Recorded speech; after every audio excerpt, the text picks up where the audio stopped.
Friends, আজি আমাৰ পথাৰত সাংবাদিকেৰে ভৰি পৰিছে আৰু সাংবাদিকবোৰ কিয় আহিছে আপোনালোকে জানিবলৈ ভিডিঅ'টো শেষলৈ চাই থাকিব। আৰু ইপিনে আছে চাওক আমাৰ আছাম টক্সৰ সাংবাদিক। কৈ দিয়ক। আমি আহিলোঁ ক'বলৈ গ'লে পোনপ্ৰথমবাৰৰ কাৰণে যে অৰুণাচল প্ৰদেশৰ ইছিয়াং জিলা ইছিয়াং জিলাৰ এই জামপানী অঞ্চললৈ আহিছোঁ ৰিপেয়াৰিং।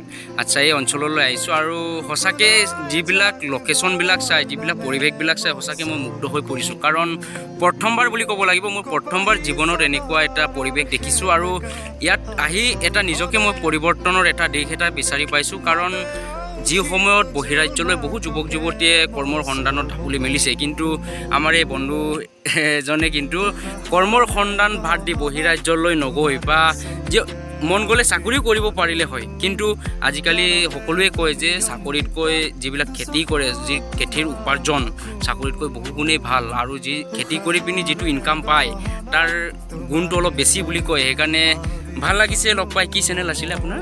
মোৰতো অসম বুলি আছে। আচ্ছা, সকলোৱে মৰম কৰক, ছাবস্ক্ৰাইবাৰ কৰিব, আৰু আপোনালোকে যদি চেনেলটো ছাবস্ক্ৰাইবাৰ কৰি ৰাখে তেন্তে হয়তো প্ৰতিটো ভিডিঅ'তে এনে এক পৰিৱেশৰ ভাল পৰিৱেশৰ দৃশ্য আপুনি দেখাই থাকিব। ঠিক আছে। আৰু মোক যিহেতু গোটেইকেইটা সাংবাদিকে কিবা কিবি সুধিলে, সেইকাৰণে মই এটা এটাকৈ সকলোকে সুধিম বুলি কেনে ভাবিছোঁ আৰু আপোনালোকক দেখুৱাই যাম। বোলে চাওক, আপোনালোকে আমাৰ সাংবাদিকবোৰে ৰিলচ বনাই আছে সৰিয়হ বাৰী মাজে মাজে।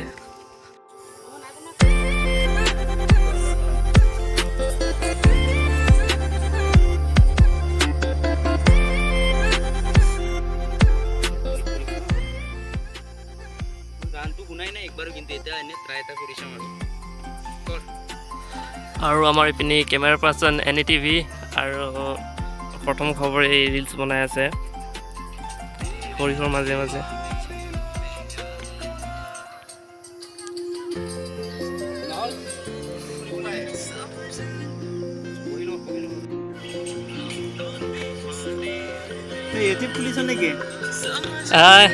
খুলিছোঁ নতুনকৈ এটা।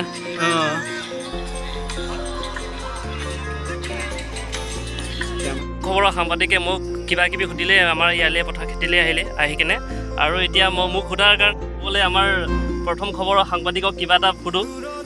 কিয় আহিলে জনাই দিয়ক আপোনালোকে।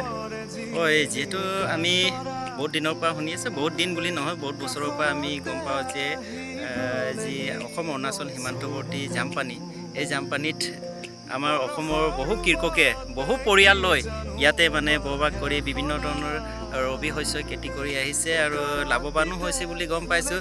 তাৰ ভিতৰতে তুমিও কৰি আছা বুলি আমাৰ জোনাৰ পৰা আহি খবৰ পালোঁ, আৰু তোমাৰ ওচৰত আহিলোঁ। বিশেষকৈ তুমি কি কৰি কেনেকৈ কৰি ইয়াত খেতিবোৰ কি সমস্যা বা কেনেধৰণৰ সমস্যা হয় সেই সকলো আমি আমাৰ প্ৰথম খবৰত প্ৰকাশ কৰি চাম বুলি বিশেষকৈ ইয়াত আহিলোঁ। আৰু আপোনালোকক বহুত ধন্যবাদ জনাইছোঁ, যিহেতু আমাৰ অসমৰ যিসকল কৃষক নহয় জানো, আমি দেখিবলৈ পাইছোঁ বৰ্তমান সময়ত অসমৰ বিভিন্ন যুৱক যুৱতীয়ে বহিৰাজ্যলৈ গৈ বিভিন্ন ধৰণৰ কৰ্ম সংস্থাপন বাছি লৈছে। কিন্তু আপোনালোকে বহিৰাজ্যলৈ নগৈ আমাৰ এই চুবুৰীয়া ৰাজ্য, যিহেতু অসম অৰুণাচল আমাৰ জোনাই আৰু জামপানী একেই বুলি ক'ব লাগিব, এনেকৈ এটা অঞ্চল বাছি লৈ ইয়াতে যে আপোনালোকৰ নিজৰ স্বাৱলম্বী পথ বাছি লৈছে, খুব ভাল লাগিছে আৰু আগবাঢ়ি যাওক।